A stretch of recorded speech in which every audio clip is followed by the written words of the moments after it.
हम एक लड़की को देखते हैं जो कि रास्ते पर जा रही होती है। वहीं जाते हुए रास्ते में उसकी नज़र एक मिरर यानी कि शीशे पर जाती है, जिस पर फ्री की एक स्लिप लगी हुई थी, जिसका मतलब यह है कि इसे कोई भी उठा के ले जा सकता है। वो उस शीशे पर लगे पेपर को हटाकर देखती है तो उसे पता चलता है कि ये एक मिरर है और जिसमें से एक बहुत ही क्रीपी सी आवाज़ आ रही थी कि मेरी तरफ देखो।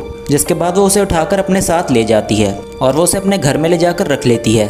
और जैसे ही वो उसका पेपर उतारती है वो एकदम से पोजेस हो जाती है और शीशे के सामने बैठकर अपने बाल बनाने लगती है और अपनी खूबसूरती को देखने लगती है। ऐसे ही कई दिन बीत जाते हैं और उसके पास कोई नहीं आता, लेकिन उसके फ़ोन पर उसकी मॉम की कॉल बार बार आते जा रही थी और कितने सारे टेक्स्ट मैसेज भी आ रहे थे, लेकिन वो उन सब का रिप्लाई नहीं दे पा रही थी और ना ही कॉल उठा पा रही थी क्योंकि वो शीशे की तरफ देखकर कम्प्लीटली पोजेस हो चुकी थी।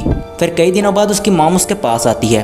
वो उसे बुलाने की कोशिश करती हैं, लेकिन उसकी बेटी उसकी बात नहीं सुन पा रही थी और लगातार शीशे की तरफ देखकर अपने बाल बनाते जा रही थी।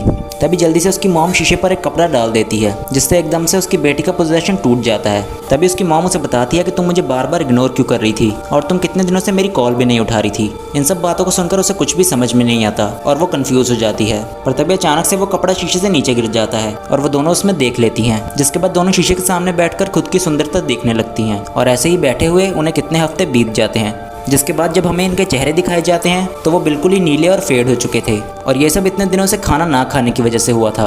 और इसी के साथ ये मिस्टीरियस मिरर की कहानी यहीं पर एंड होती है।